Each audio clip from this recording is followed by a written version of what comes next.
Okie dokie, guys.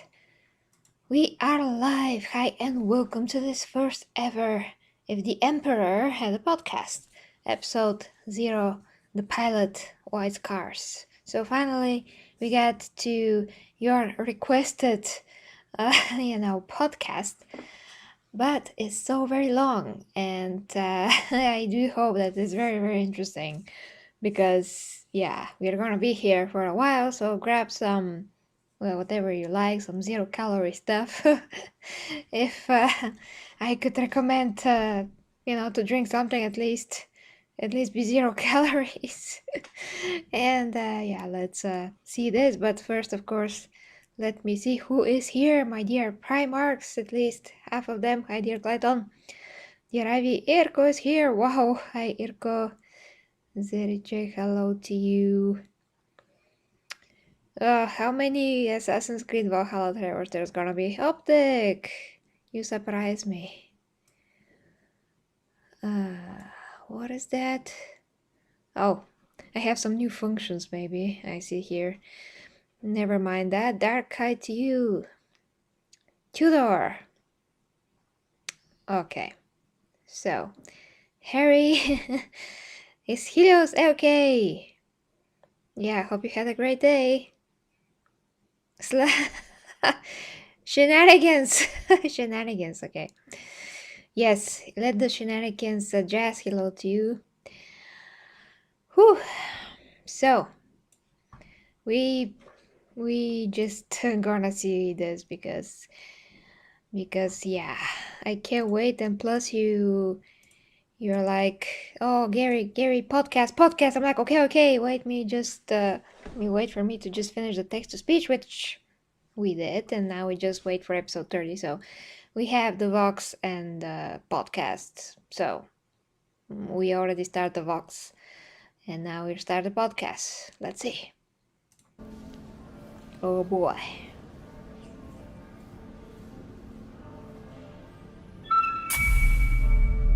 Attention, denizens of the Imperial Palace and beyond. This Voxcast Publique is designated Alpha Prioris.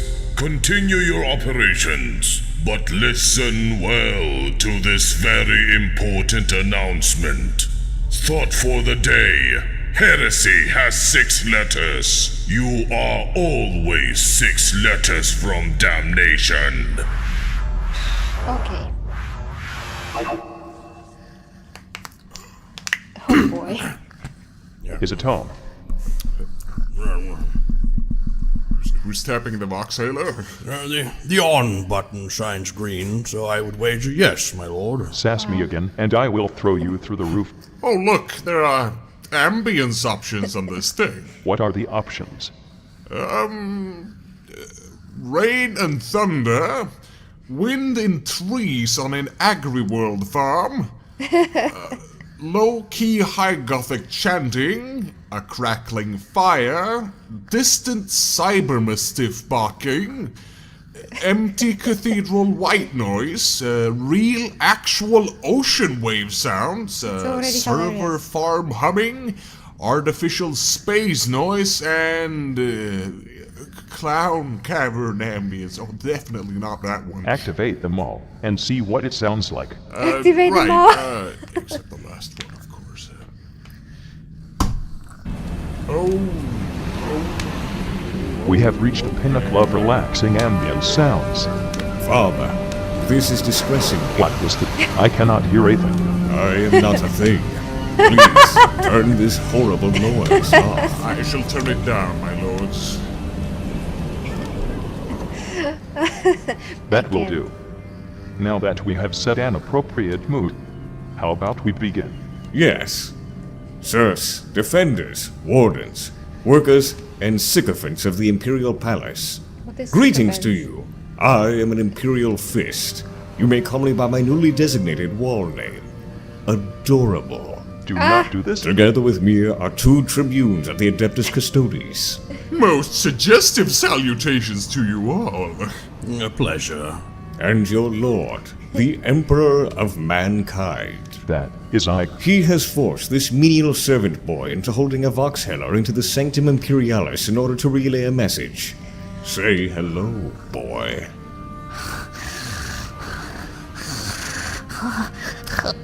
Hello? Thanks. You can stop breathing now. Yes, my lord. Do not actually do that. The message, as it were, is that you all are absurdly uninformed, Stop. and that he is very ashamed of you. Secure your mouth, you lemon-stained hunk of ceramite. I am not a large portion of ceramite, father. I am a living being. This I have yet to notice. I did spill lemon juice on my centurion armor earlier this morning, however. Shut up. I am speaking now. Greetings, children. I am the Emperor. How is it going? Oh, yes. Just kidding. That was a rhetorical question. I do not actually want to know. To bring you full context of exactly how and why I can't speak, the Golden Throne, to which I have been shackled for over 10 millennia, has had a so-called text-to-speech device installed into its framework, allowing me to carefully manipulate the ancient microscopic remnants of my own flesh remaining around the stasis field encapsulating my eternal body, effectively typing out whatever I want to have said. This allows me to have nuanced conversations with you without the hassle of further breaking my soul in desperate attempts to relay my messages to the dim-witted populace of my imperium through agonized psychic shrieks. I have made the decision to broadcast this message to you, for I have come to realize that you are all absurdly uninformed and that I am ashamed of you. Yes. Since my attunement, things have gone through 7 hells of ignorance and back. And just to give you an example of this, you, Voxhaler. Yes, My lord. my lord. Yes, my lord. What do you what? No, sorry. I mean. Tell me in earnest, boy. Do you know anything about the White Scars? Is that what you get when cutting your hand on rusted What? knives? Funny. What is your name? My name? I You took too long. Your name is Boy now. Yes. Oh boy. This boy. boy, represents your collective ignorance. He is untaught to the point where he does not even know the name of one of the original Space Marine Legions. I mean, alright, to be fair, the White Scars are amongst the least noteworthy specimens I ever did make, but that is no excuse. Most humans receive only enough education to enter the workforce. Knowledge of the Adeptus Astartes does not constitute essential information in that regard. Which is why I wish for this to be recorded and publicly spread to each household on each planet, no matter the time it may take. Ignorance damns progress, my children.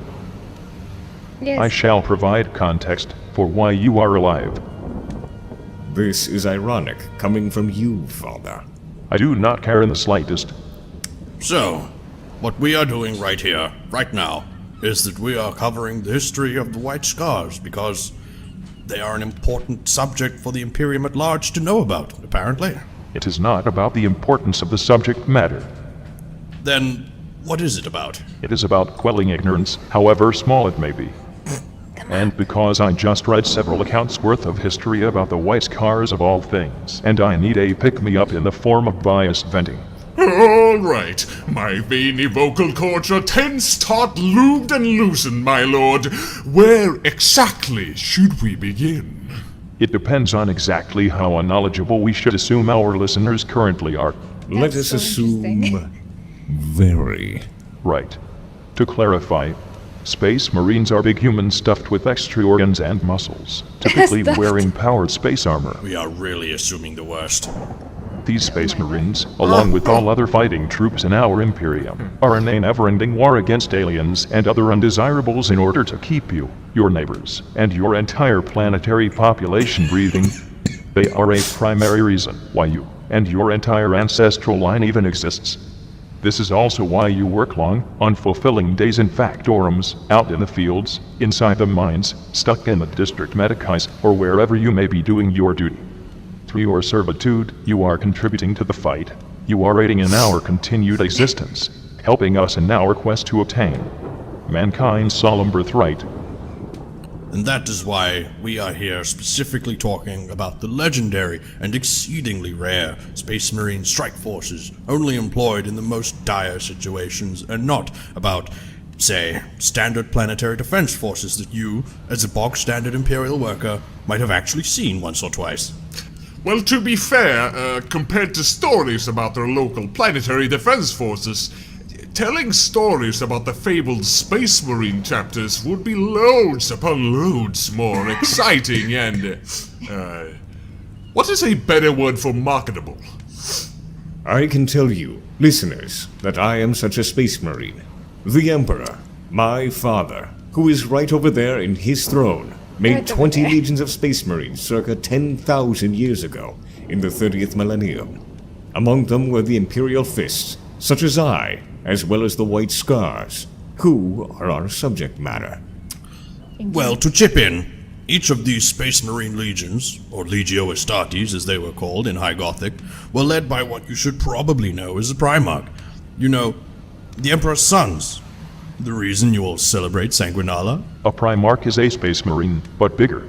They were designed to be my generals in the Great Crusade that I led while I still lived, their existence being for the sole purpose of aiding me in my quest to unite mankind in a star-spanning empire and shepherd all into a new age.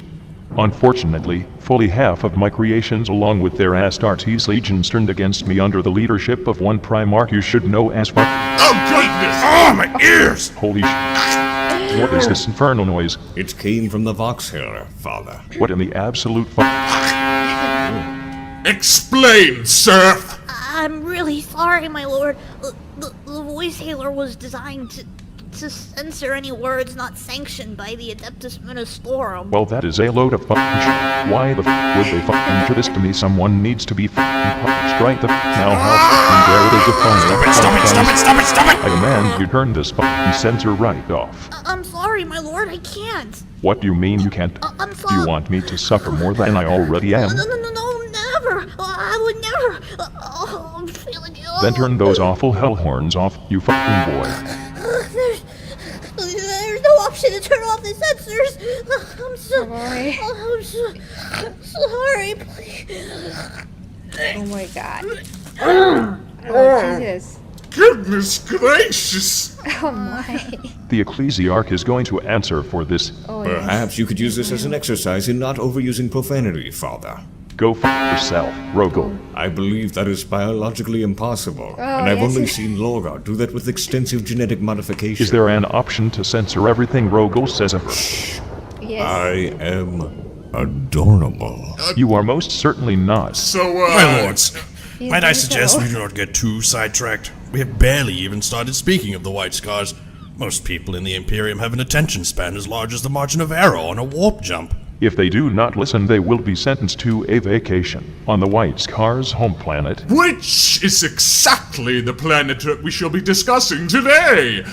Having introductions out of the way, from which side should we start prodding? We have read several different accounts of White Scars' history, most of it covering their actions between circa millennium 40,000 and now.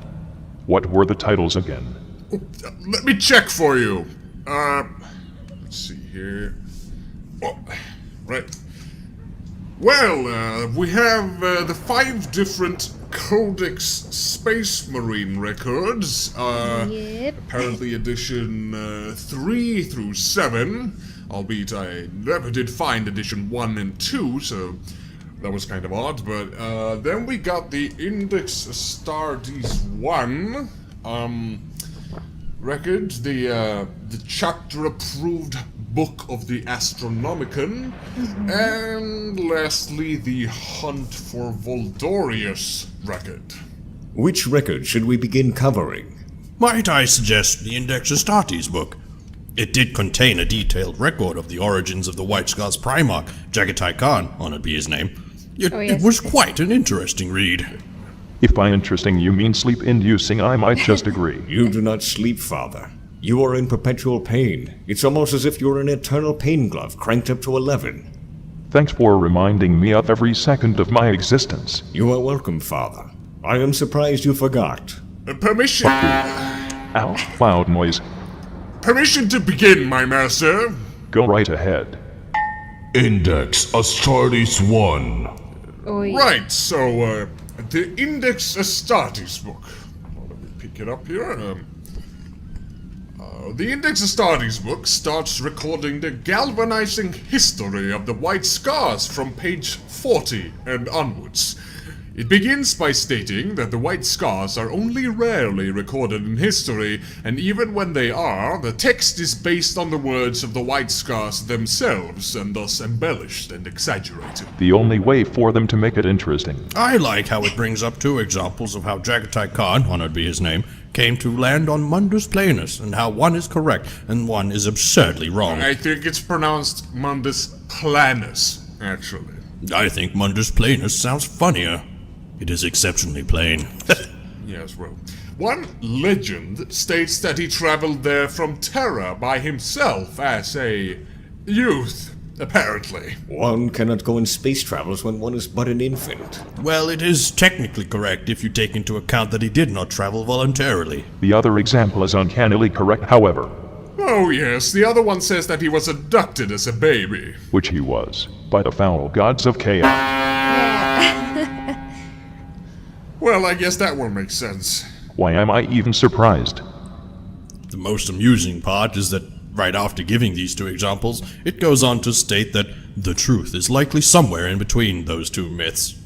Is this dumb record implying that Jack Hottype, as an infant mind you, wanted to get abducted so he could go crash into some feudal flatland ridden with speedweed? Yes. Simple fact is that these men coincidentally happened to get one of their myths on point. Get enough remembrancers high and throw them at an origin story, and someone will eventually get it right. Permission to move on. Go.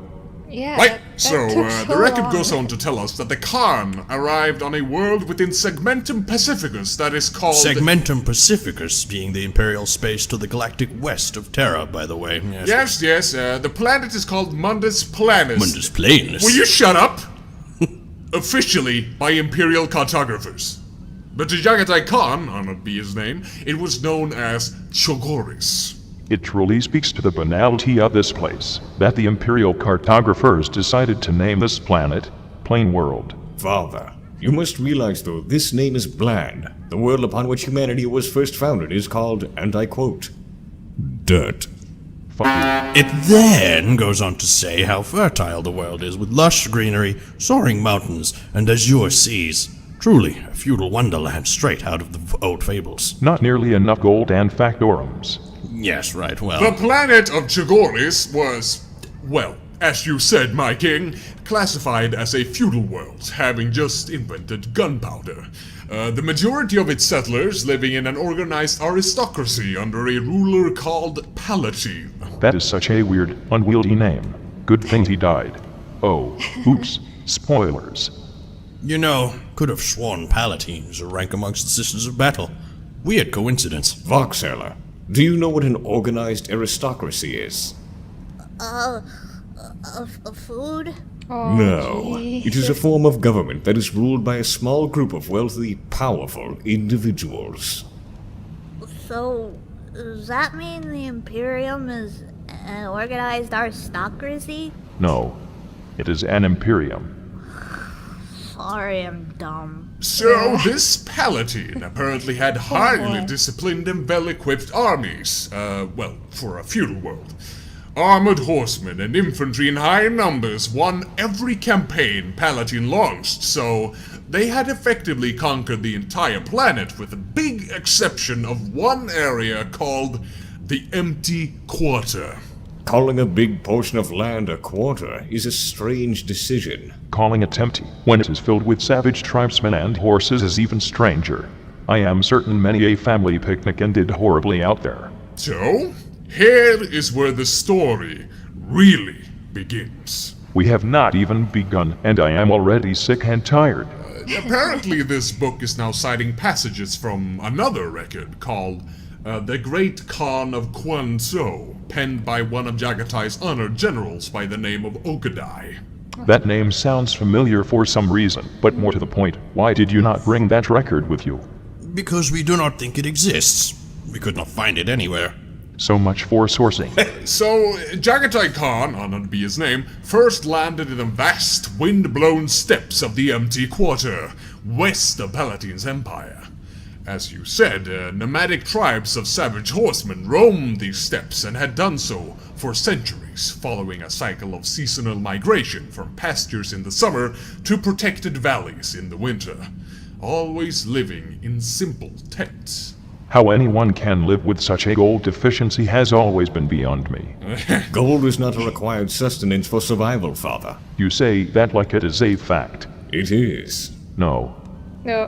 What did you just say? While the Palpatine Empire never bothered conquering the Empty like Quarter, Palpatine from it saw Star no shortage of war. These tribes constantly fought amongst themselves for territory. As if one field of grass is somehow better than another. They also supposedly did it for the sheer joy of battle. Sticking axes in each other's faces is a great pastime when riding horses stops being fun. Yes, Jesus. but it was all child's explain play it? compared to the apparent atrocities carried out by the Palatine Empire.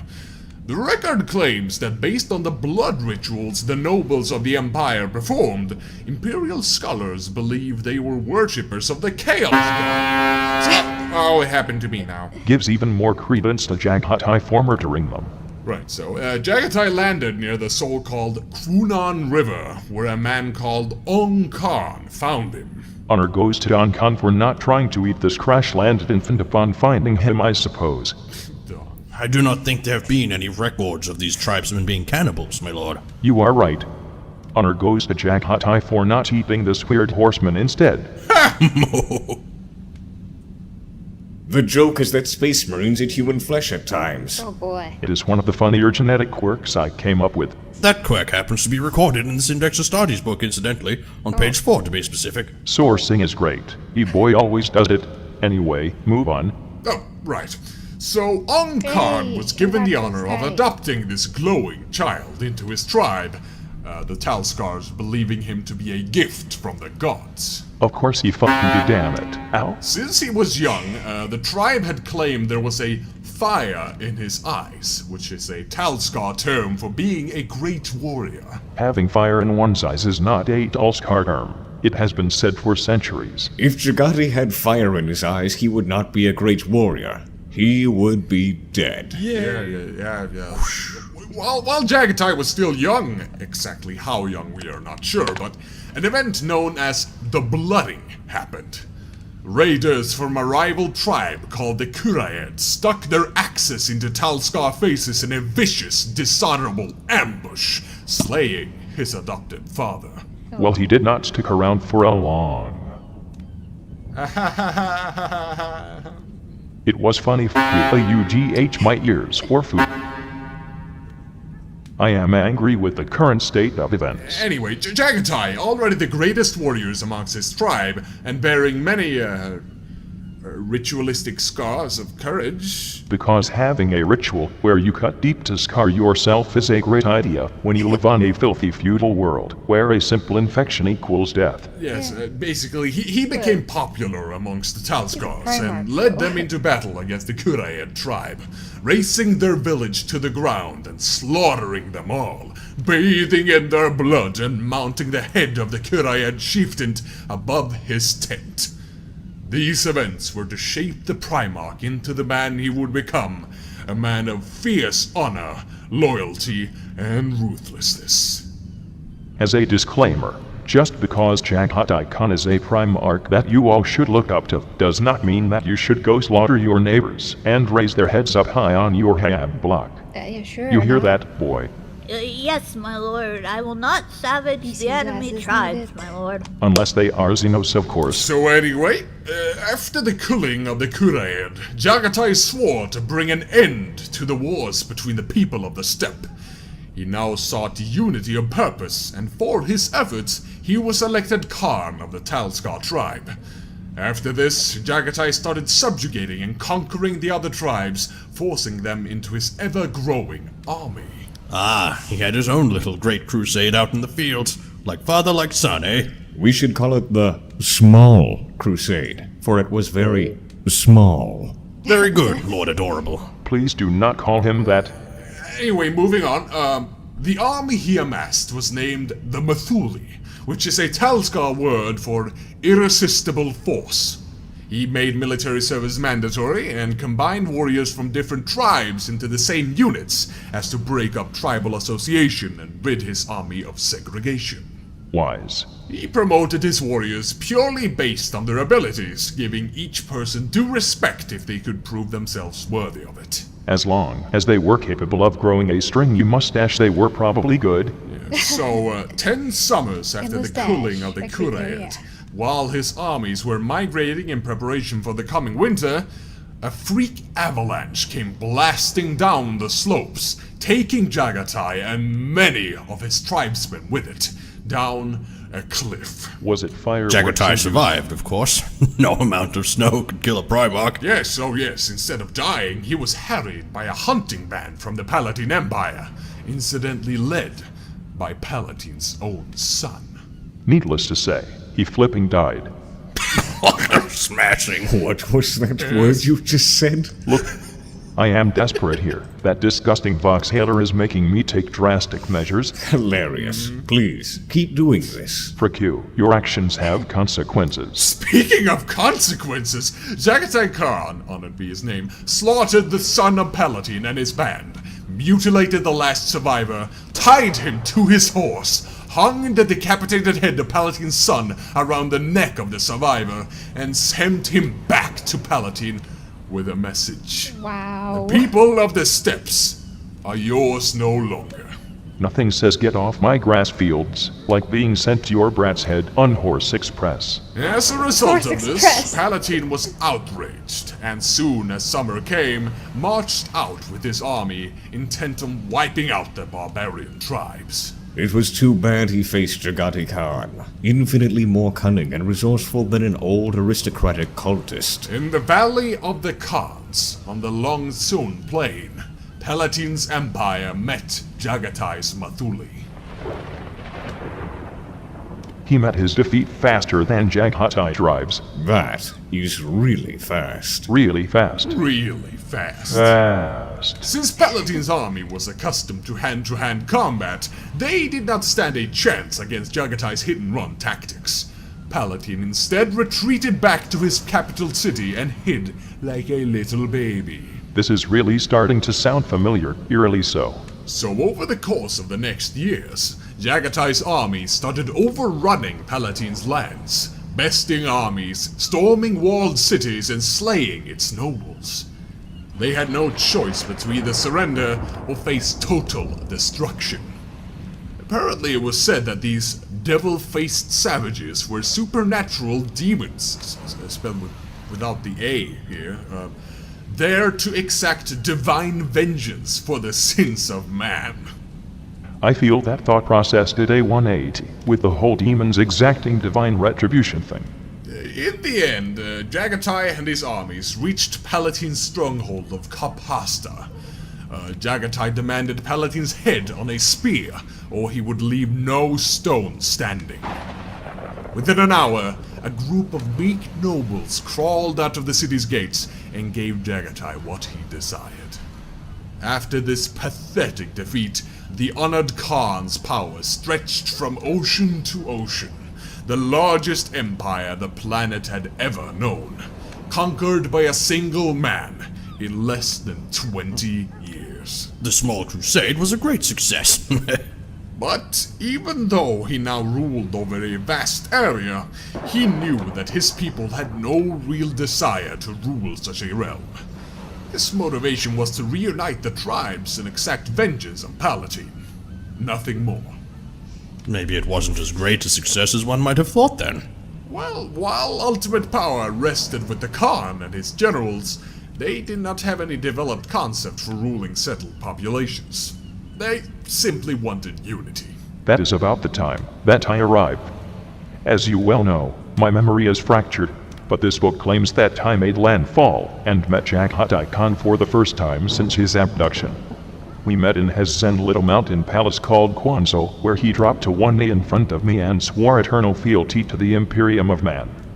In response, Jaghatai left the planet and its rulership to his successor Ogudai, while I gave him the 5th Legion, which he renamed the White Scars. Actually, speaking of that, what were they called before they reunited with Jagatai? I do not remember at all.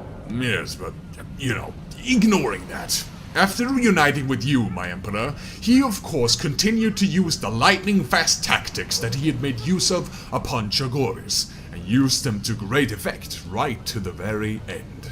And then, 70 years after the Horus Heresy, while Chagoris was still a semi-feudal world still under the control of his tribes, Jagati disappeared. His disappearance happened somewhere near the Maelstrom, while he was chasing a dark Eldar cabal that had taken many of his fellow tribesmen hostage. It does say here, though, that is not set in stone. It is more likely that the Khan's ship was simply lost in the warp when he was traveling through it, as that does tend to happen a lot. I would never believe the Khan would face such an anticlimactic end. No. He is in the webway. I have no doubt about this. What do you base this on? Staunch intuition, and my knowledge of who the Khan is. I agree. Jaghatai Khan is in the webway. I can feel it. No objections here. But, anyway, let us cap the Index Astartes record off with what has happened since then, which is what you are more interested in, I am certain. The origin story of Jaghatai does set a good standard for what his legion would become. A ragtag bunch of straggly mustached motorbike lovers who like pushing their throbbing power bikes into heads-deprived of bodies. Would not want them any other way. So, an interesting tidbit is that Jagatai's palace Kwanzhou became their fortress monastery. It is said to be a thing of savage beauty, its walls containing both running rivers and forests full of wild animals which the Khans hunt for sport. It is the opposite of savage. It is a magical wooded wonderland. This palace lies in the Kumkata Mountains, or the mountains that scrape the stars. Which is to say that it is located in the most inaccessible mountaintop Yeah, on the everybody are planet. faster than the on Flash purpose. anyway. Sounds Yeah, like no. he made it intentionally inconvenient just so you could get more scratches and infections on the way up. Otherwise, there's also mention of their combat doctrine, of course, which is the classic lightning-fast hit-and-run tactics with highly mobile forces and ultra-rapid deployment. Wow! Everything's ultra-light and fast hit-and-run. Whoa! Stop having a speed stroke and continue on. Well, they work best against heavily armored opponents, and while they do prefer to keep their enemies at an arm's length, they are fully capable of launching bloody assaults with both melee bikers and assault squads. I do wonder how often they just go for the conventional tactic of running their enemies over. They do not, and I am unsure How that why. looks. During the second founding, they dutifully followed Rubute Gilliman and split the Khan's legions into several chapters. The White Scars chapter was organized with loyalty to the Codex Astartes, but had some rather noticeable organizational differences, such as higher proportions of bike squads, land speeders, and no Devastator squads. What? I guess going fast is its own suppressive fire. And no dreadnoughts. To the White Scars, the dreadnought is a terrible fate. Eternal confinement that goes against their philosophy that when a warrior dies, his soul should be free to go to the afterlife. The dreadnought is only a temporary state. This just sounds like a giant excuse. They know that if someone is put in a dreadnought, they will never go fast again. As for their belief, the White Scars believed the honored Khan's vision of mankind united. They also venerated the Emperor, you, my lord, as the ultimate uniter and their founding father. If we are to get metaphorical, I am more of a grandfather to them, I would say. I would say Grandpa Emperor does not quite have the same clang. Yes, but they also believe that one day the Emperor will once again rise from the Goblin Throne and begin his next crusade to unify the galaxy once more. Did you say Goblin Throne? No? You definitely said Goblin Throne. Offensive. No, shut up! Dear listener, No! take notes. Barring belief in the Goblin Throne, this is what you should believe. Anyway, the ones who teach the theological are the so-called Stormseers, who are essentially librarians. Incidentally, it says the Stormseers are also the ones who recruit new initiates into the White Scars on Chogoris. Seems like the chaplaincy has been completely wrapped into the librarius amongst the White Scars. Stop combining things I do not like. It is because Stormseers were shamans in their old tribes. They are priest and magician in one. That is like mixing chewy mints, soda pop, and shrapnel. It will result in an explosion, and many will be there to get a lethal face full of the result. They teach their following members about strength and unity, of course. While the Stormseer choose different initiates from wholly different warring tribes on the steppe, they force them to work together and become one under the Khan. Apparently, this does not mean that it is unheard of for tribal feuds to happen between squad members, but not everyone can have as clear a mind as the Khan himself, of course. I would now like to address the fact that the book talks about the gene seed, which is my area of expertise, considering I made it. I did not make any inherent flaws in the original gene seed, so the supposed savagery that is inherent to the gene seed of the White Scars is either entirely placebo, or they somehow fudged it up like the space wolves did with their wolf fixation. Did you just use the word fudge as a profanity? Shut your mouth, Rogol. I am adorable, and I like fudge. I am Mighty thick when I am near you. Right, so Yeah. I feel like we have the Index Astartes out of the way now. Adorable. Yes, we should really move on to greener pastures. Do not make jokes. You were not made for it. No, I was made to protect the Goblin throne. Stop! So, since we got the basics covered now, I suppose we should review the other books with this one in mind. Compare and contrast, if you will. Yes. Let us start with these codexes. Codex Space Marines 3rd Edition. Third codex goes first. So, this one has a severe lack of information, but it has some, so first of all, the Rampagers are mentioned, who are a second founding successor chapter of the White Scars. These were also mentioned in the Index Astartes along with the Marauders, the Destroyers, and the Stormlords. One of these is not like the others. When the most creative name you can come up with for your successor chapters is the Stormlords, it speaks of a lack of imagination. Apparently, the Rampagers have this long ceremony called the Blooding. That is the exact same name they used for when Jaghatai overkilled that cowardly enemy tribe, as mentioned back in the Index book. Oh, yes. You cannot just use the same dumb name for something twice like this. Well, this ceremony entails the Marines in the chapters scarring themselves. Hold the flop on. Scars denote courage amongst the White Scars, as inspired by that Doll Scar clan, right? Well, yes, it says facial scars are a matter of rank and prestige amongst the Rampagers and, well, amongst the White Scars too. That essentially means the Rampagers are cheating. They scar themselves without having earned said scars. They just sit back and cut themselves for hours, when they could be out getting actual pus-ridden battle wounds by fighting and being useful. Yeah. Well, it might have something to do with the blood they harvest from their open wounds. Oh. What do they do with it? They use it for their feast that follows. What? Fucking disgusting. Consider them to be on my do not meet directly list when I get off of this throne. It reminds me of my family dinners. Yeah, that is No. really it for this codex. It also says that Mundus Planus is the name of Chogoris, repeats the name of the successor chapters in a diagram covering the 20 original Space Marine legions, and that is about it. Jeez. Next book then. Right, on to the fourth. Codex Space Marines 4th Edition. Can you hear that crackling? That's very old, right? Right, Like, a lot of years old, so I think.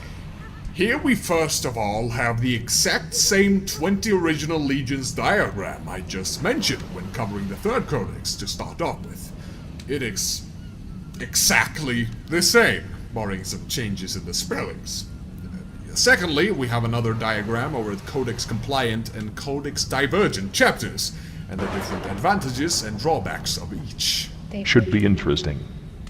The White Scars are said to be a courageous Codex Compliant chapter, and have traits known as be swift as the wind, and trust your battle brothers, while their drawback is flesh over steel.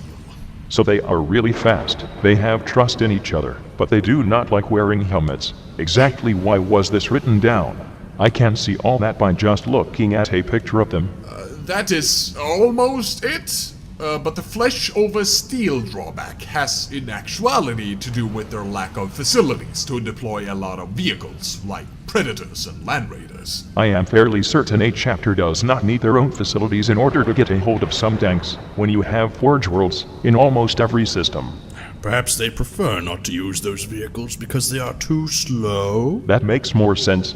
I would assume the White Scars to be dumb enough to not take tanks rather than the Mechanicum being dumb enough not to give them any. Otherwise, there is just some mention of a White Scars Marine named Suburai, Deja vu again.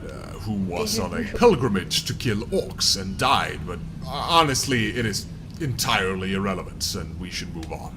Let us do that then. Codex Space Marines 5th edition. The 5th Codex, then. This one contains a lot more stuff. Oh boy. Or, well, it does start off with the exact same diagram that the 3rd and 4th did, telling us who their successors are and the names of the 20 original legions, and that the White Scars planet is Mundus Planet. Mundus Planus! Bad joke! Stop it! Just like this diagram is starting to be. Well, now this one says that the White Scars are adherents to the hit-and-run attack and masters of reconnaissance. Never heard them use the word reconnaissance to describe the White Scars before, but I suppose they would be good at surveying enemies and regions before making their attack. I am surprised they can reconnoiter anything considering they never slow down. Would not everything just be abler? Here is a second use of the word ultra-rapid deployment. Why would anyone use that word more than one time? Lightning fast deployment would work better for the White Scars. Ultra rapid sounds a bit too, well, you know. Move on. Before we start another dumb ultramarine discussion, I am sick of those. Right, well, here is something crazy. It says that since Space Marine tanks are too slow for the White Scars, their artificers have become adept at modifying the motive units of Predator, Vindicators, and even Land Raiders to ensure that White Scars bikers and recon elements always have proper fire support. As the Great Khan once taught, speed is worthless if the blow it delivers is robbed of its strength. Goodness fluging gracious. This contradicts everything we have heard about the White Scars vehicle pool thus far. First of all, I was under the impression they did not have a whole lot of tanks in the first place. Well, sir, they still do have tanks, but fewer than other chapters. Perhaps the ones they do have, they make really fluging fast. Stitch your breastplates to your face.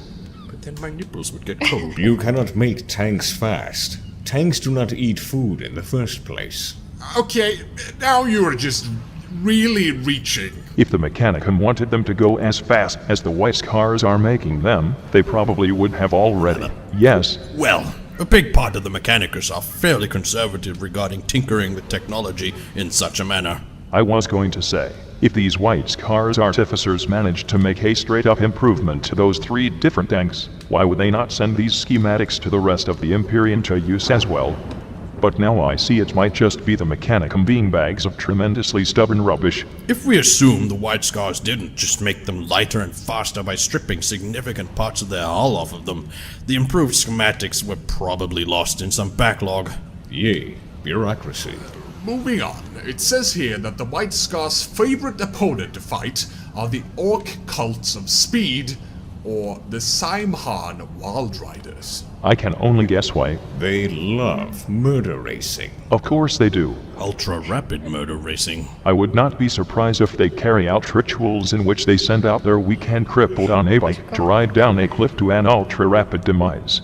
Otherwise, they apparently color their helmets with scars of paint, tribal markings to emulate the tribesmen of the steppe.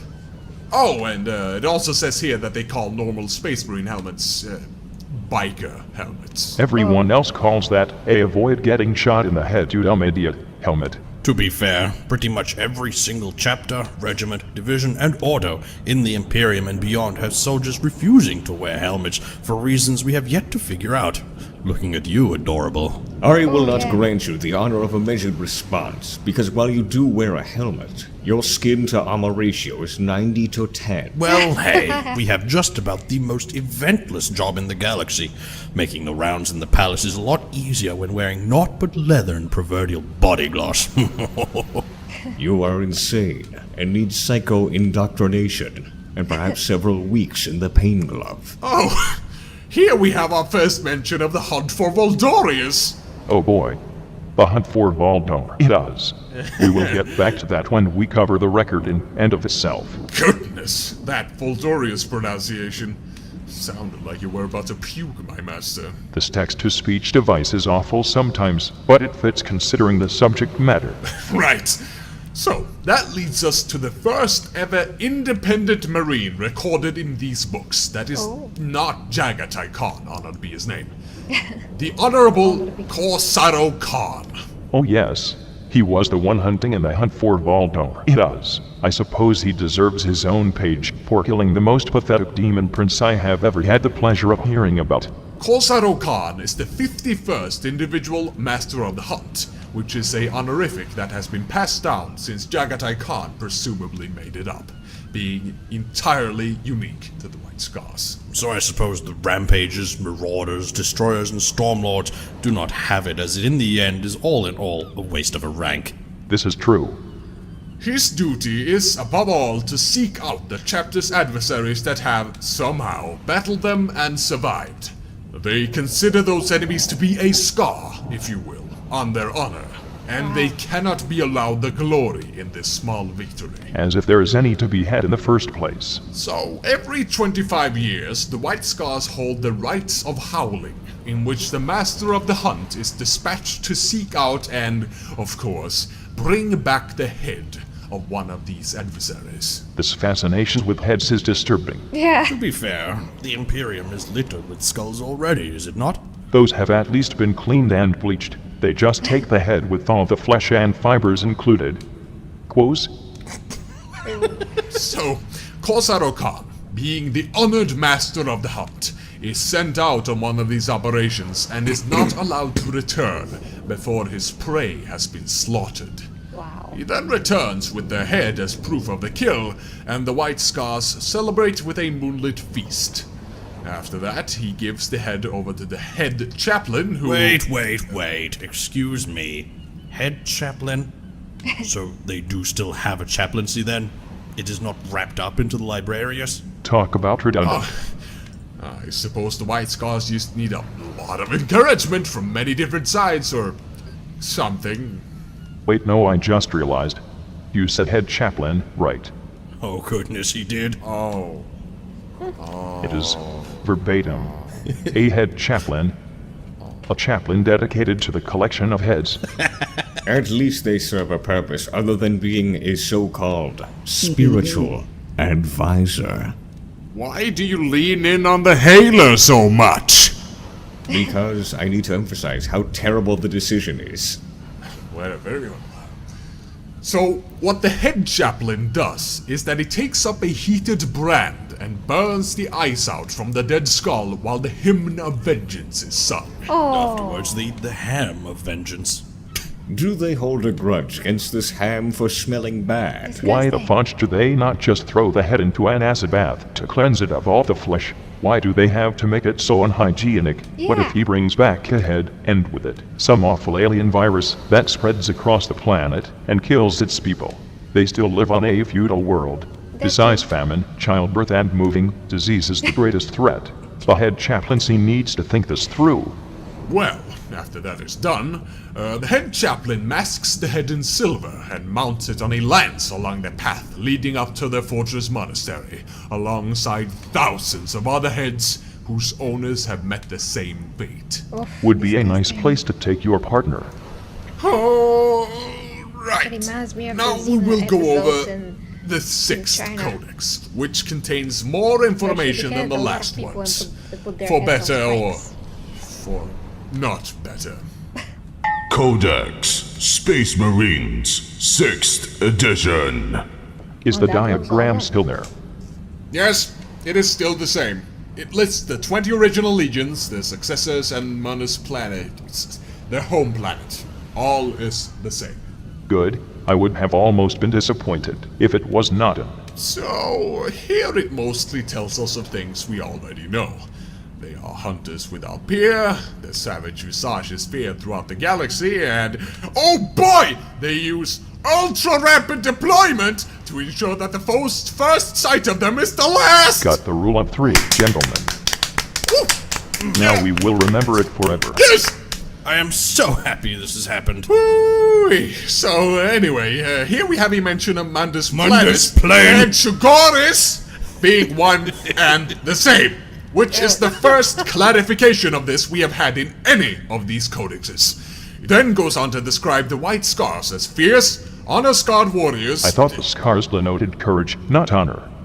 Is there that big of a difference? Big enough to bother me. I believe they encourage honor and honor courage. They can do both of those things without cutting themselves in the face with a knife. It then explains that the White Scars have a controlled savagery, with emphasis on control. They have a thirst for war in their blood, but it is always tempered by a sense of honor and justice. Savage, but controlled by a moral compass.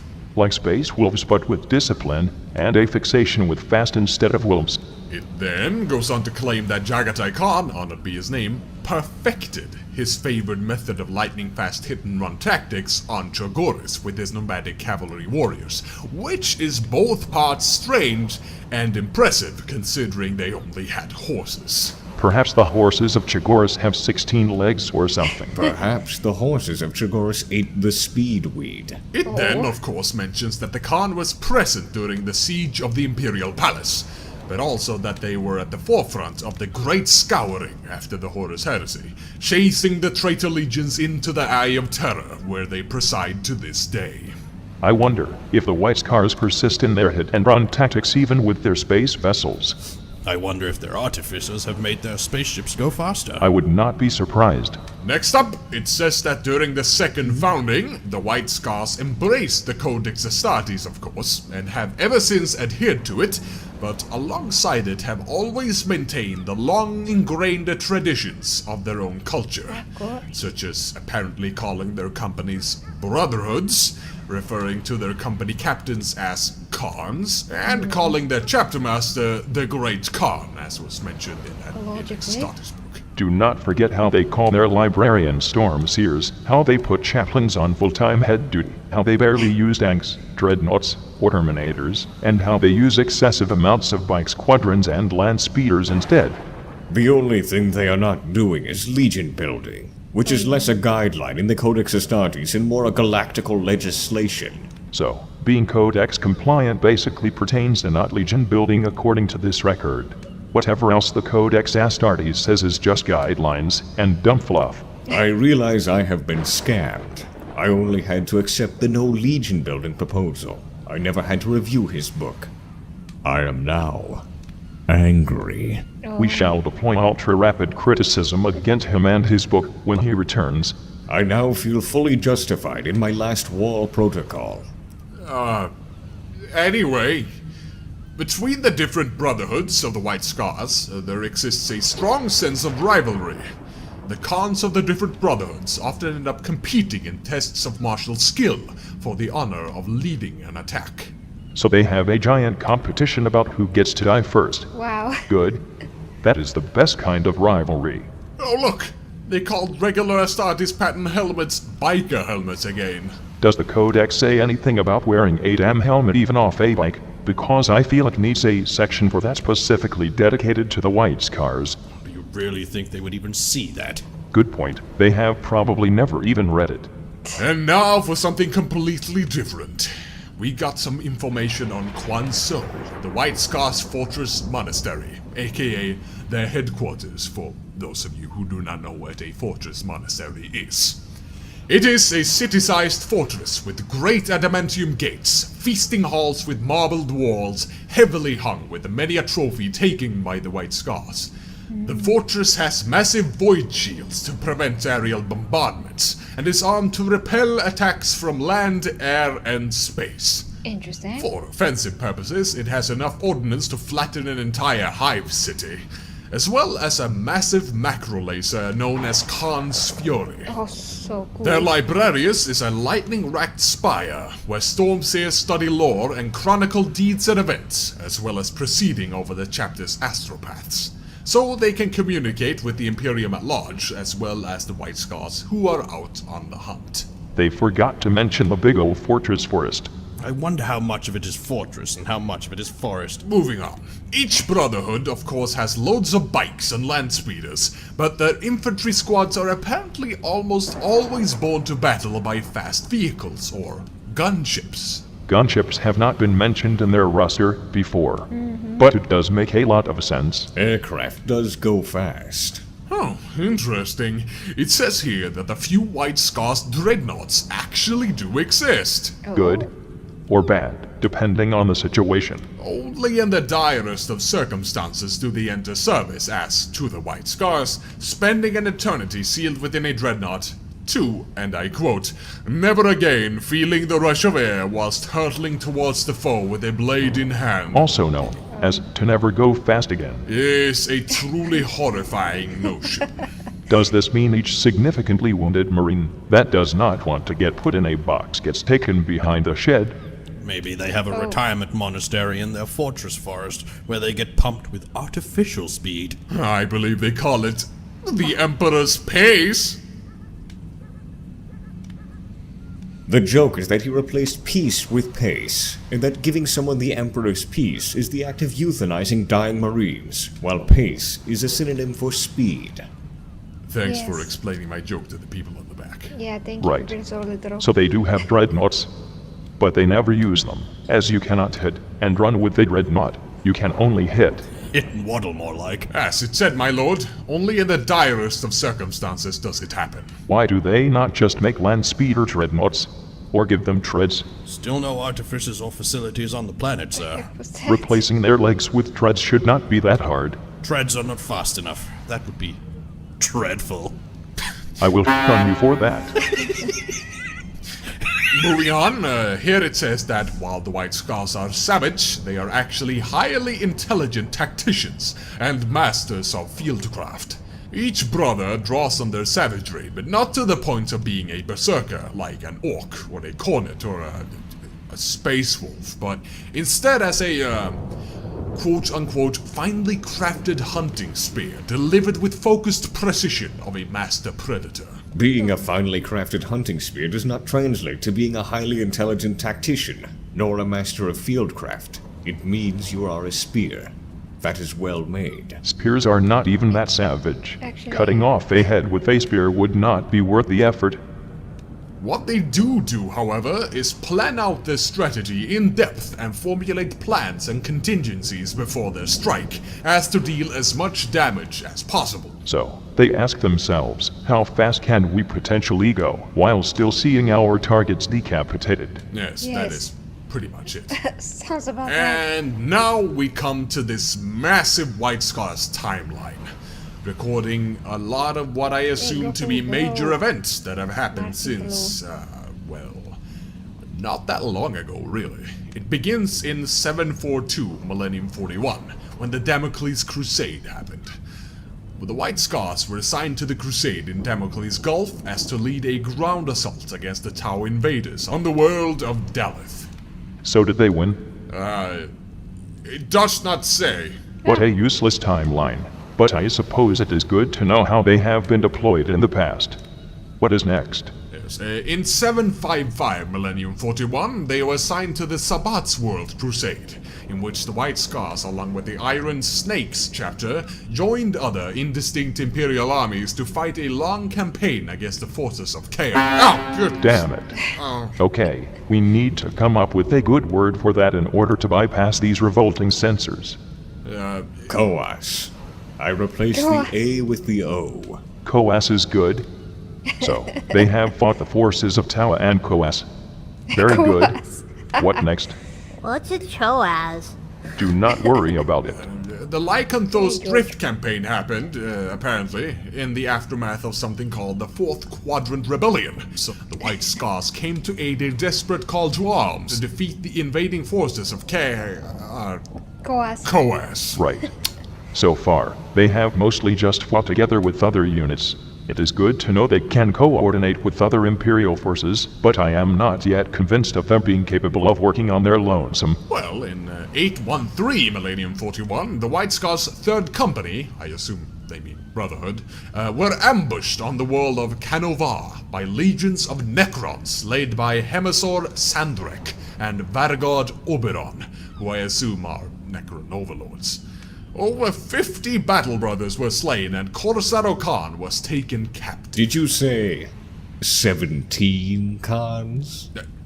No, I said Corsaro Khan. I assumed they kept getting in unfortunate bike accidents. How did you even get that wrong? Well, that just made me all the more doubtful of them working as their own force without being babysat by guardsmen or something. However, Corsaro Khan managed to break out of the Necron prison. The idea of a Necron prison existing is funny to me. Do we have a reason why they took him hostage in the first place? No.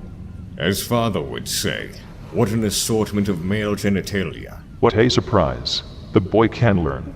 He, as in Corsaro Khan, then returned to Chogoris and had the names of his Necron captors added to the Scroll of Vengeance, which I assume is their hunt list. Considering their naming conventions, the Scroll of Vengeance could just as well be their cookbook. The recipes are exclusively fast foods. Was that a joke just now? No. And yes. Understandable. Nevertheless, that they have their own little book of grudges is also funny to me. In 858 Millennium 41, the Dayata Purge happened, in which Chapter Master Kublai Khan, or Great Khan Kublai, led the combined forces of the White Scars and the Marauders chapter against a host of Coas Marines. Okay. Kublai. Why is every single name popping up in these books reminding me of something horribly uncanny that I cannot entirely remember? In 861 Millennium 41, the hunt for Voldorius begins! At the Centennial Feast in celebration of Kublai Khan's ascension to Great Khanary, Corsaro Khan is ordered to hunt down the demon prince Kernax Voldorius and return with the monster's head, or not at all. This we will return to. That they did not assume Voldorius had tripped down a staircase and died by the time of this feast is beyond me, considering how laughable his mere existence is. Next, 865 Millennium 41, the Purging of Modana happened, in which Corsaro first found Voldorius, Modana being his former stronghold. However, he only got within arm's length of him before he apparently ran away or something. The most pathetic excuse for a demon prince. You will learn just why soon enough, listeners. Do not Yes. worry. In 869 Millennium 41, the White Scars fought a host of Eldar Windriders from craft world Imolok, and all but annihilated them with their bike and land speeder squadrons. Excellent. At last they proved themselves. Against Eldar, specifically, which is impressive in its own way. The Eldar must be extra hard to hit when going fast, considering your standard Eldar is small and spindly. Not that big of a hitbox. Now, in 871 Millennium 41, the liberation of Quintus happened, which we will get back to when we actually cover the hunt for Voldorius, which I would like to do already. How about you give yourself a break and skip on ahead to when something of actual interest happens in this timeline? Oh, thank you, my master. I was about to die. Right, so one thing here in 890 Millennium 41 is that a Necron tomb ship entered the orbit of Chogoris and started firing upon the planet. The battle barge Jagatine's Pride pierced the ship's shields as Quan So fired its macro lasers, destroying the tomb ship entirely. That was the least interesting thing you could have brought up. Sorry, my master, but I was about to say, the interesting thing about this event is that the tomb ship itself started firing on a specific area that was entirely unpopulated. Oh, that does not bode well. Does this imply that Chogoris could possibly be a tomb world? That is the opposite of good. Considering how screwed over they were by Necrons last time, a warning might be in order. Yes. Next interesting event would be in 943 Millennium 41, in which the Dark Eldar once more invaded Chogoris. History practically repeating itself. Why would they do They that? preyed on the civilians of the planet, taking them and bringing them off-world. In response, Great Khan Kublai immediately runs after the attackers, but mysteriously vanishes soon after, presumed dead. Soon after, one named Jubal Khan is made Great Khan. Jubal. Do you know, that one actually sounds unique. What we learn here, however, is that you should never ever chase after the Dark Eldar into their horrible little dungeon realm. Now, in 945 Millennium 41, Corsaro Khan returns to Chogoris once again with not only the head Is it of the though? leader of the Cabal of the Bloody Talon, but those Surely. of 1,000 Dark Eldar warriors. Suffice to say, Kublai is avenged. Considering Corsaro seems to be the only Marine worth more than 4 mentions in any book we have covered, why is he not Chapter Master? Because he is master of the hunt. So he cannot get a promotion because of it. There is mention How of about now? Corsaro Khan being very reckless and brash to the point of insubordination. Testing. That might be a good reason to not do it. The last event to happen in the Testing. timeline is the Third War for Armageddon, which is a great war against the forces of Orc warlord Garskul Thraka. During this fight, the White Scars' operations in the Deadlands region of Armageddon is so successful that they outflank and destroy the Orc Speed Freaks brigade without taking a single casualty. Okay, that's Big points to them interesting. for that. Not taking a single casualty when performing an A-war that is essentially a giant chicken race is impressive. Did you just acknowledge someone's accomplishments? Yes Thank you. and no. Other than that, we had better move on now. Codex Space Marines, Oh, I 7th love it. edition. Kind of. Kind of. Okay, I'm going to say it right That's now. my favorite cover so far. The 7th Codex is barely worth covering, as there is nothing new that we have not already covered in it, with the exception of some information on how they paint their armor, and that instead of Chogorian, they say Chogorisian. But does it have the diagram? Yes. My perfectionism is now satiated. So, now we are moving on to the Book of the Astronomicon. It does not have too much information, but it is interesting, to say the least. Let us hear it. The Book of the Astronomicon. Well, Oh, first boy. thing that sticks out is that the White Scars are spelled White Scars here. Like, there is no space between the white and the scars. It is all one word. Was there a space to begin with? Well, yes. There's always been a space between the two words. I think I remember there not being one. Then you are remembering it wrong, Father. Pretty sure I am right, especially considering this book is saying it too. Every single other book has recorded it with a space. Yes, but one book also said the White Scars had no dreadnoughts. But that makes sense. This does not. It totally does. Right, Move on. The other books are clearly flawed, while this one will present the truth as it is. Well, it says that the White Scars chapter of Space Marines have acquired a fearsome reputation both amongst the enemies of the Imperium and its citizens. Makes sense. Hey boy, Oh, what, my lord? Yes? do you find the idea of motorbike riding head chopping off mustachioed savages frightening?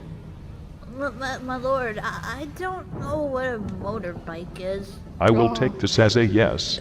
Next, boy. it says that the White Scars are organized in a classic fashion which forms the basis for all Marine chapters. Apparently. Martin, that's This a good is point. the opposite of true. Hey now, you all said this was a Codex compliant chapter. It is Hey, technically Space correct. Marine. That the White Scars of all the chapters form the basis for all Marine chapters is, well... True, considering this book said so. Move on, next. Like most chapters, the White Scars are fiercely proud of their heritage and history, and, Troopers and officers alike wear their badge with honor and distinction.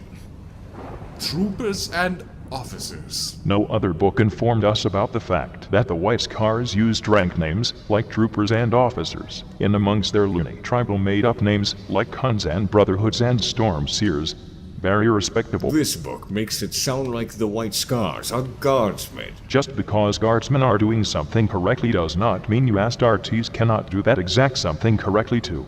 Next, it says that the White Scars have been instrumental in achieving many important Imperial victories, such as their wanton destruction in the battle against the, Tyrannid, spelled with two N's here, High Fleet Behemoth in year 745, Millennium 41. It then goes on to state that this is, strangely enough, the only action the White Scars have taken against these, foul servants of Coas. Coas. Oh. I was never told the Tyrannids were servants of Coas. This is most enlightening. My lord, I am not sure the Tyranids are even capable of emotion. Nonsense. It must be true, because this book said so. Sound like a preacher. For over 2,000 years, the White Scars were assigned to policing the Kolar Circle, which comprised a densely packed cluster of systems towards the galactic center. I assume this is close to the Maelstrom, because that is what the White Scars are doing. Making sure no invaders from the Maelstrom breach into real space. Apparently, this Kolar Circle is close to the domains of the Orc Warlords. As in, not an Orc Warlord or some Orc Warlords, but the Orc Warlords. Why have you not destroyed these ORK warlords yet? They clearly pose a threat and the White Scars can clearly not do it alone. Because there is no such threat. You will eat those words. One does not eat words. Oh no. Contrary to what Oh, no. Lord Adorable said, the White Scars are currently on a counter-revolutionary tour of the mining system of Rad Ox. That is a very good name for a mining system. And since they are a mobile chapter, they can do this easily, apparently having their headquarters in a vast space barge/monastery called Constantius. So whatever happened to Quanzhou? I knew a fortress city with both a macrolaser and a magical forest was too good to be true. Ah, my lord. No. The Index Astartes claimed that you yourself were in Quanzhou. I might as well have been in the Constantius as far as I know. I was probably really high at the time. Oh no. Oh. Really high. This book also says that there is an unusually high number of astropaths and navigators attached to the chapter. The latter including a large number of full space marines, although these marines are rarely committed to battle. Inventive. I like it. That is dumb. Stop being so pessimistic. Making full space marines incapable of warfare by setting them on full duty as navigator is a waste of initiates, organs, and gene seed, and ends up in a severely less efficient battle brother in all accounts. Navigators are very important to space travel. Having them be less easy targets and of stronger mind makes them both more effective at their job and drastically decreases chances of losing navigators and thus warp jump capability. Navigators are easily replaceable compared to gene seed, and assassinations of navigators are incredibly rare. This is a clear waste. You failed to realize that. Father, stop defending this dumb book. It is clearly wrong. Oh my. No, you are dumb and wrong. Stop. No. Yes. No. Yes. No. Shut the fuck up! Ow. As to continue on, it also says that the White Scars are remarkable for their tenacity and courage. See, that makes sense. It also says immediately after that the same could be said of other chapters. So they are basically saying that the White Scars are not remarkable at all. How humble. Next up, Mr. they are Space covering Marine, a I have to unit concentrate unique to the here. White Scars called the You're Soul learning Drinkers. stuff after Another thing the other books did not cover at all. No. This is ludicrous. The Soul Drinkers are not a White Scars unit. It says that the Soul Drinkers are a special assault group of veteran hand-to-hand combat specialists, all having the champion status. They are drawn from the ranks of the normal companies and represent those Marines that have been particularly successful over the course of previous battles. The Soul Drinkers have full company status, but rarely have more than 3 squads extant and do not have any higher officers. Only sergeants, reporting directly to chapter command. If anything, this would be even more proof that the White Scars are indeed not Codex compliant in the least. This record is very bad. The Soul Drinkers are a Space Marine chapter, one that is under my heraldry. The White Scars do not have a company under that name, nor would they deliberately organize it so that it only has 3 squads at a time and no captain. I refuse to believe any of this. How about you tell that Soul Drinkers chapter to change their name? The White Scars are first founding, so they get first priority on names. The Imperial Fists are also first founding, and the Soul Drinkers are my successors, so I will not do this. I might just do it myself then. No.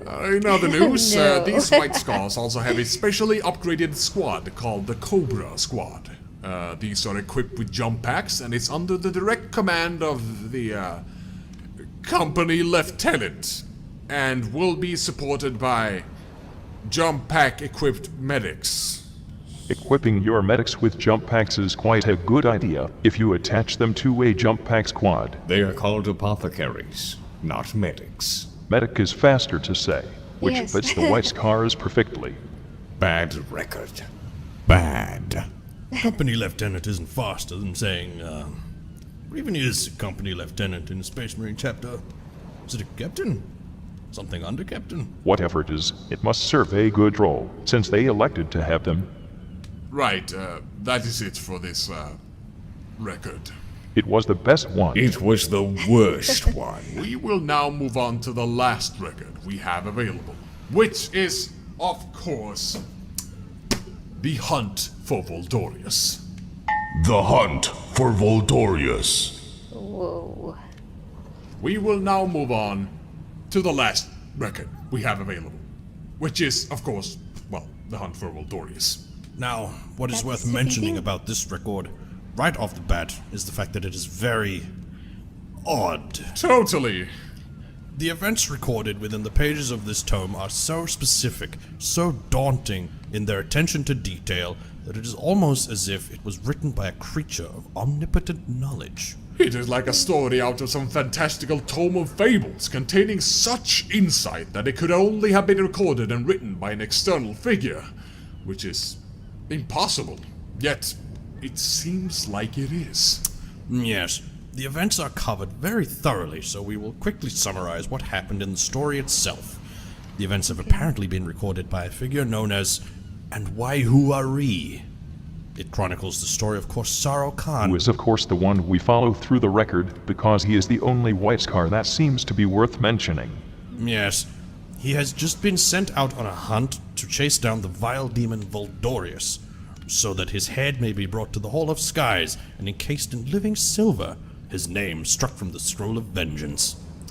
After more than a decade of hunting, Corsaro Khan finally caught up with his prey on the planet of Quintus in 871 Millennium 41, on which the White Scars landed to silently infiltrate enemy territory, avoiding notice until the time was right. That is also when they met the Raven Guard, led by Kaivan Shrike, who was captain of the Raven Guard's 3rd company at the time. Who were hiding without having reported to nearby chapters. In the 5th Codex, it mentioned that the Raven Guard were fighting Night Lords on Quintus when the White Scars found them, but no Night Lords were found in this record, only Alpha Legionnaires. Perhaps it was Alpha Legionnaires dressed up as Night Lords. Perhaps it was Night Lords dressed up as Alpha Legionnaires. Trixie Fugers, they're like ratlings, but bloody. Now, apparently, the Raven Guard and the White Scars have a rivalry spanning back millennia. This is, according to page 61 of the 6th Codex, due to the Raven Guard and their solitary nature. They are not given to unnecessary conversation, with a habit of withholding comments from allies and meeting repeated questioning with nothing but cold, black-eyed gazes. This behavior does not sit well with many of their brother chapters, especially the White Scars, who are brash and outspoken, so the 2 chapters therefore carry a mutual mistrust dating back a long time. Like father, like son. I do not think you understand how fitting that statement is, Father. Of course I do. I always say things that fit the current situation well. Nevertheless, the Raven Guard and White Scars decided to team up no matter the rivalry, and did so to great effect. The entire planet of Quintus, including its leaders, had fallen under Voldorius's thrall. A slew of traitorous troopers came at the White Scars and Raven Guard, including a Baneblade. But the two chapters persevered, and in the end stormed the capital city of Mankara, in which Voldorius stood planning, preparing a ritual for his next big murder. Whoa. Can we talk shortly about Voldorius himself? Of course, just refrain from puking all over me. Voldorius is hilarious. His mere existence is hilarious. The fact that he is a demon prince is hilarious. He is living proof that the Coas gods have awful talent scouts. First off, the only reason he even Still became funny. a demon prince is because he got a hold of the so-called Blood Tide, which is a stream of nanotech robots from the Dark Age of technology designed to infiltrate bloodstreams of up to billions of individuals at once. He used this to spill an entire quadrant's worth of blood, instantly promoting him to demon prince, even though he barely did anything other than, essentially, planting a seed. The blood tide was interesting. It apparently gained sentience after murdering all those people, begging to be killed by flames before Voldorius could cheap out some more kills with it by having it integrated into a woman he kidnapped. Yes, her name was Malia Lenore, a junior officer and part of the planet's resistance forces. Voldorius saw potential in her and kidnapped her to make her his equerry. He failed, seeing as an equerry only is an equerry if said equerry is a loyal subject. She was not. Which either speaks to how strong this mortal was, or how pathetic Voldorius is. Speaking of which, I would also like to point out that, while Voldorius was teleporting to the planet via teleportarium, he was almost killed by a team of unorganized rebels that had managed to infiltrate his headquarters. Upon transitioning, the resistance team detonated explosives and destroyed the ancient teleportarium. This opened up a warp rift through which Voldorius was almost completely blown into, his molecular structure violently decomposing as the winds of damnation ripped through his body. He was little more than a scorched skeleton before his servant, Nullus, cut the cords of the teleportarium and closed the rift. If this happened to any other demon prince, he would be laughed at and demoted to demon peasant for such a pathetic display. Demon Which might just be why he has no demon serving him, with the exception of Nullus, who was most likely only there to kill White Scars. Hey, remember how Voldorius did not kill a single person in this entire record? Oh, yes, I was getting to that. In the 5th Codex, it says that Voldorius slew many a Marine during his last stand against the White Scars and Raven Guard. This is a lie. He did not directly kill a single person in this entire record. His servants did, Nullus did, everyone did. Except Voldorius. What Voldorius did do, however, was the following. 1. Get spurned by the blood tide. 2. Kidnap that Malia Eleanor mortal who would constantly reject his advances. 3. Be close to banished by an unstructured rebel militia. 4. Bridge the age-old gap between two rival chapters. And 5. Getting people nauseous with his presence, having them almost vomit on his shoes. Capping this off, his army consisted of 99.9% mortals forced to do his bidding, and they clearly did a substandard job under their new ruler, considering it was a whole planet's worth of soldiers. And they still did not manage to repel mere 2 companies worth of Marines. In fact, the only true threat in this story was the Coas champion, Nullus. Nullus was a beast in comparison. While in the form of an Alpha Legionnaire and Voldorius' right hand, he managed to reap an imperial toll and present us with a genuinely unnerving presence. He wielded a weapon that sucked the power out of war gear it clashed against, making power weapons practically useless. An especially striking scene was when he made example of that one loyal guardsman, challenging him to a duel, Travel getting our safely hopes and up, come back when you praying can. that he might actually even as much as dent his armor, showing the true might of the Imperial Guard, much like Pius himself did, Have a great day. and then getting his weapon sapped and mercilessly slaughtered. Nullus was also apparently a demon called Kagajaga, originally Oh my from God. Chigoris, We have banished to- from the planet by Jaghatai himself. With these take origins, notes he here. knew of the White Scars' cultures, traditions, tactics, and weaknesses, specifically their dumb battle cant. Speaking of which, we should talk about their dumb battle cant. Right, so let us go over that, and whatever else we learned from this specific book that was not mentioned anywhere in the codexes and whatever. First of all, battle cant. When sending orders, telling one another what to do or what their status is. They use nonsensical quasi-poetic phrases like the north wind turns and noon, the remhound strikes, just so that no one except themselves can understand what they are talking about. Yes, that is correct. Interesting. Battle cant is described as an efficient form of communications in battle, using descriptive shorthands that draw the eye to specific terrain features, ones that only someone on Chogoris would fully understand, as it relies heavily on cultural references, of course. The White Scars are a bit too into their culture. Not only is it their thing for fast and their dumb battle cant, but it is also stuff like their storm seers casting augurer bones to see outcomes of battle, which is the kind of shit Eldrad and as far Seer Boy Band does. Neither do they employ torture due to it being anathema to a warrior's honor, basing it upon Jaghatai murdering all tribes that made use of such methods of extortion. They prioritize honoring the past before general efficiency. Well, all those things considered, are you saying battle cant is a bad strategy, sir? Absolutely not. I am only saying that it is incredibly silly, and that they are fetishizing their culture excessively. But using cryptic cipher language based on references only they understand is wise. The reason why the Silent Sisterhood's different sign languages have merit as well. Many more should employ their own. In fact, why do more Space Marine chapters not do it? I do not know, sir. Perhaps they do, but we are not aware. Certainly their successors would at least use it. Actually, I am the Mother Kraken Emperor, and thus I hereby decree that all planets invent their own cryptic language for their forces to use in battles. Actually, no, even better. Each individual squad, be it a Space Marine squad, a Guardsman squad, a Rattling Sniper squad, whatever it may be, are highly encouraged to come up with their very own cryptic language to use in battle wholly based on inside jokes and references. Why specifically inside jokes and references? Because hostile outsiders will not understand and will be increasingly annoyed that they do not, and as a result, will end up throwing hissy fits over it.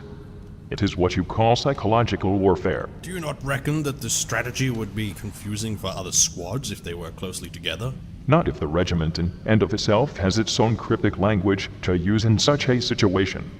Or if, well, do you know, they stopped using a cryptic language based on the situation, going back to the basics, like they do right now. Logistical errors would no doubt crop up as a result of this. Not if the commissars do their job. If the White Scars can employ this tactic chapter-wide, single squads should be able to do it too. Now that I think about it, we just talked about the cryptic cipher language plan openly in a public channel. We even covered the White Scars' efficient use of it and how it works. Considering this Voxcast is public, perhaps that was a bad idea? Good thing I have a contingency plan. The Editorum Surf shall cut this part out before the Voxcast's wider publication. This segment shall be exclusively heard in the Imperial Palace, where it should be safe, assuming you tossers have done your job properly. Well, no Harlequins have invaded for a while now, so we should be good. Also, moving on from this slightly, one thing I noticed about these books is, well, let us do a test. What do you call something from Chogoris? Of poor quality. No, sir. I mean, what is the word you use for something from Chogoris? Chogorian. Sugarician. Alright, most interesting. This book says it is Chogoran, but each one you used has also been recorded as being correct. What does the Book of the Astronomicon say about this? Nothing, sir. I shall call it Constantinian. That is objectively incorrect. Well, anyway, let us move on. So confusing. I believe that is more or less it, actually. These were the functions and history of the White Scars Space Marine chapter. What is your final opinion on them, my master? While their mobility is more reckless a tactic, and they might want to believe, they are no doubt skilled at what they do. Their strange rituals and semi-religiousness is worrying, and, as far as I see it, has inhibited them from working with full effectiveness. Them working as hunter-killer teams and shock troops is more than excellent, however, and their ability to seek out specific targets is more than commendable. The only thing I would demand they do is use this talent to focus not on enemies that have slighted them, but enemies that are a threat to the Imperium at large. And I am happy to say that I now know exactly what their purpose is in my grand plan. Otherwise, I wish you, indentured listeners, to take the White Scars as an example of what knowledge in the hunt for the Imperium's best interests will bring you. Brotherhood, honor, and courage. And speedweed. And scars in your face. Shut up. Indeed. Now, we will be going on to our next segment for a quick while. See, while we have been broadcasting this, we have received a whole slew of questions from citizens of the Imperium, and I thought it prudent to read a few for you. Oh no. Oh. Not this again. Questions and answers segment. Oh boy. I shall read the first question for you, sir. O mighty Omnissiah, we of the Forge World of God Sector would petition to know what your eye patch does. It glows with a pleasing light and is gloriously integrated into your unfortunately otherwise unmodified skull, but does it have any other function? It was not there when you were so rudely and almost terminally interrupted in your rule of the Imperium, and none of our colleagues on Mars will tell us what it does. Archimagos Klaus, Forge World, God Sector? I only recently figured out that it has a myriad of purposes. My visor allows me to display pic feeds, look at streams of data downloaded through my input cables, turn on a flashlight, and play virtual reality games, albeit only on one eye. It also lights up every time I speak for some reason. Actually, my lord, Oh, it does not do fine. that anymore. Oh no. My life-sustaining contraptions are starting to suffer from atrophy in a very serious manner. I demand a new visor. Actually, get me two. I still do not understand why I only have one. Very well, sir. As for the next question. My glorious Emperor, I, Cardinal Bucephalus, have just received a rather unique pict cast. It consists of Ecclesiarch Decius 13, 23, tearing the conclave a new asshole and declaring you the man-emperor of mankind. While a rather abrupt shift in religious doctrine isn't a cause for my question, instead it was Decius's change in voice. You see, I often listen to his speeches and sermons for inspiration for my own, and such a radical change from his normal, rough tone to something stronger during that great oration led me to this thought. Is Decius becoming an imperial saint? If so, his revelations will be much more agreeable to both the common man and the more stubborn members of the ecclesiarchy. Your faithful servant, Cardinal Bucephalus, 9 of Gethalamore. No, it's not 9, it's 11. Oops. The answer shall be left intentionally vague. Why? Whether or not I had anything to do with curing his diseased mind and throat with my man Vine Light, I shall leave ambiguous. That you know this event in the first place speaks to the assumption that you are indeed involved. Quiet. Do not ruin the magic. Magic had nothing to do with it. I think. Very vague. Tick. Just like the term saint. What exactly does he mean by saint? The Adeptus Ministorum has throughout the years declared some people as saints for having done some great and extravagant deed in your name. In many of these cases, the deed performed was said to have been inspired by your will. Like, when you say inspired, what do you mean? They took inspiration from my example, or what? More so inspired in a literal sense, as illogical as that may be. Through the magic of faith, your incorporeal will reached them and told them what to do. Pretty sure that is what they mean. I see. I suppose the question makes sense. In the most senseless way imaginable, of course. No need to go out and call him something so sycophantic as saint, though. Better yet would be to call him a bright contender for the position of Menclesiarch. Next question. Ecclesiarch. Right, next up. Oi, bone bag. You's got some handsome pearly whites ye got in that skull of yours. How about a trade? Captain Bad Ruck. What? What? What does this mean? What did you even say? I believe that was orc speak, Father. Impossible. There are no RKS on Terra. Right. I refuse to believe that. Damn. Let me just initiate a I do not believe an orc could possibly have been allowed to take a step on Terra's soil again, my master. What do you mean, again? Smart glasses?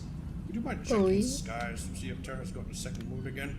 Thank What are you talking about, you lard-bathed enthusiasts? you. Do not worry, sir. I am very worried. Don't worry about it. Please Yeah. let this next question calm you. O mighty man, emperor of mankind. This question has plagued our planet for long, having split the populace into two, and we have been through 52 civil wars by now. Billions have died over theological debate over this matter. Laws have been created and overturned, and even ecclesiarchy has been unable to answer our question. Some of us have grown very tired of this debate and the bloodshed that accompanies it, but as an important matter of public health, it needs to be answered. I humbly request you could answer our simple question so that we may finally lay down arms and join together in harmony under your wisdom.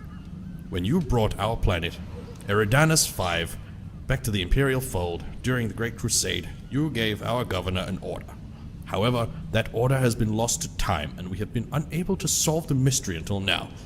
We wish you to reaffirm your order so that we may follow it to the letter and stop this bloodshed. Was your order to hold Taco Tuesday or Taco Thursday? The rebels currently besieging our capital say it is Thursday, but who the hell has tacos on Thursday? Oh, Clearly, Jesus. it was a Tuesday. Yes, I agree. Yours, Planetary Governor Maximilian Masaki Kraut, 34? The answer is simple. Taco Friday. Excellent choice. That cannot be. Oh You no. must eat the taco upon a day that starts with the T. The alliteration is very important. Nonsense. Friday is the day upon which one consumes the taco with the most fervor. As the day which was sanctioned as the official get-off work day in ancient times, it must be prepared upon a Friday to celebrate the coming of free times through the joyous consumption of the delicious taco dish. No, Oh my the God. taco is delicious, but it is eaten on a Tuesday, not only for the sake of funny alliterations, but also to boost the optimism and spirit amongst the common working folk of the Imperium, knowing they are allowed such a delicious treat on a cold, gray weekday. I do not like to use this word, as you well know, but that is just straight up heresy. You cannot disgrace the extravagant taco by eating it on such a malevolently depressing day. Eating a taco is to celebrate freedom and happiness. Half the delicious flavor of the taco stems from those said concepts. You are a hypocrite, Father. Having the freedom to eat it on a day such as Tuesday is what true freedom and happiness entails. The notion that freedom and happiness can be attained on a workday is a logical contradiction. I believe not, Father. During the Great Crusade, I remember that you found me on a Tuesday. It was the happiest moment of my life. But we did not dine on tacos in celebration. No, we had turkey. It was delicious. See, Father is always right, Rogel. Turkey tacos. How fucking dare you, Rogel? Oh boy. You told me those breads were in Witty and pita breads. I lied. Goodness! No. This cannot be. Do you never tell lies? How could you do this? You cannot accept the truth, Father. Taco Tuesday is the true path. I have not felt this betrayed since Flippin' Horace. Dear listeners, spread the word of the Tuesdays of Tacos. I, adorable, shall lead you on the true path to salivation. No, do not listen to the lies of this heathen. Fridays of freedom are the only true choice. Make your staunch, unwavering loyalty to Taco Friday known. This heresy cannot go unchallenged. Did we forget about Thursday? Thursday is Pancake Day. This is true. When it's Tacos are pizza overrated. day. Personally, like fajitas better. What are you, Malal 2.0? Stop being a contrarian for the sake of it, or I will have you taken out back to mysteriously disappear as well. Tuesday is the only true taco day. Friday is the way. Do not stray from the true path. And thus, a new epoch has begun. A new treachery that shall split the galaxy in twain. The Dornian heresy has begun. Vote for the Taco Day.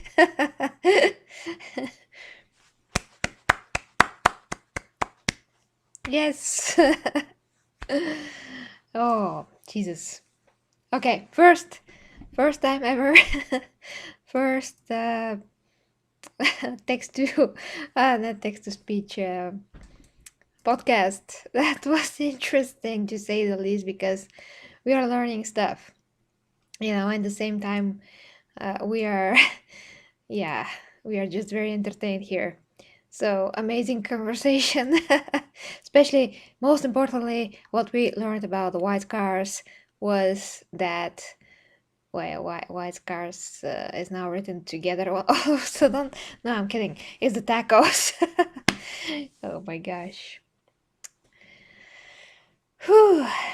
Friday Crusade. Well, I don't know. If you guys have tacos, I think I eaten a taco only once in my life, and that was just because they opened a taco, like Taco Engo or something. I mean that it's a very small place at the mall, along with all the food there. So I tried it, but I was not very impressed. So yeah, there's that. Anyway, so I hope that you enjoyed this first episode of the podcasts. I cannot wait to see what the heck is in episode 1 because this was a 0. Oh, no. I don't eat such things anyway, so yeah. I make everything that I eat, so I have not thought of a very healthy taco yet. I eat lavash, which I don't know if you know what that is, but it's something like a huge pancake, basically, that's very low in calories. Like 100 calories for the dough itself, and the rest of the stuff that I put in are another 100. So basically like 200 calories of this big thing. That it's really delicious. Anyway, we have to reach what, 100? Oh, it's done. Oh, the next gonna be interesting. Oh, so you know what Wabash is, so that's good. Yeah, well, I put meat in it for sure.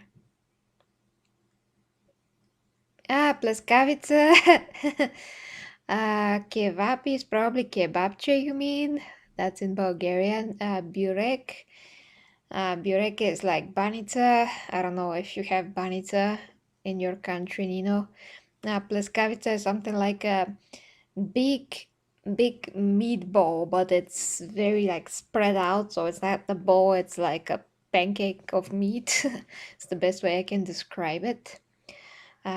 We don't eat pleskavicas in Bulgaria much. Serbian people eat those, but we adopted them a bit. But in general, it's considered Serbian food here. We eat meatballs mostly.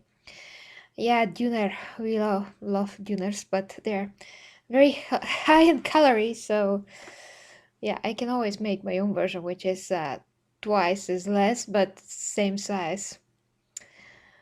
Uh, yeah, well, it's very delicious. One of the best foods. Mm. Oh, Dele, you came here very late. We're done. Oh, okay, Nina. Okay. Okay, guys, that's gonna be it for the first episode. We will see how you all, receive it, so to speak. And now it's 10:20. 10:20. That means that I don't really have much time. I'm thinking now. Do you guys want to see the second Vox episode? I think I can cover it as well, if I can set up a next stream. So next Vox is 34 minutes. Just let me see it. All the podcasts are so long, but they're interesting. So yeah, 34 minutes. A distressing journey into the Emperor's canals. So that sounds pretty interesting. Yeah, I think I can do it. It's gonna be a bit late, but if I'm really, really fast, maybe I'm gonna manage. Yeah, 34 minutes. Yeah, I would like to do it today and not leave it for tomorrow, so I really want to see it anyway. The last church, well, I have to go, one after the other. I'm just following the playlist, I don't want to skip ahead without watching the previous one, so I have to do them in order the same way that I do text to speech and now the podcasts. Things dark. Yeah. Okay, so if you want to watch this, I am in the mood, definitely. So I'm gonna continue tonight with this Emperor Canal's Vox log. So, uh, upload order is correct. Yeah, well, that is how it's in the playlist. Oh! Wait, oh, you meant that the last church is the first episode of the podcast? I cannot do that now. It's 1 hour and 33 minutes. Just one podcast at a time, please. Um, I'm just watching the time. So, yeah, so going by the order, I did top 20 Primarchs, and now is a distressing journey into the Emperor's Canals. So yeah, that should be the second. 100%. There are like 4 Vox logs in the TTS audio dramas. Yeah, I see only 4 in the playlist. So that should be next. The canals should be next for sure. Yes, this was episode 0. Exactly. Okay, guys, so let me just prepare myself for the Vox logs and see you in maybe 20 minutes. Indeed. So thank you very much, guys, for watching. As always, you can wait. CIS. If you'd like to support me, you can check the links down below. Become an honorable member of the Imperium, Adeptus Custodes, First Astartes, and Primarchs, and of course, my OnlyFans for meaningful sex education, Patreon, all of those things. Until next time, or till a little bit with me, Gary G reviews, guys. Love ya, my dear Astartes. Awesome. Awesome golden Astartes. Bye for now.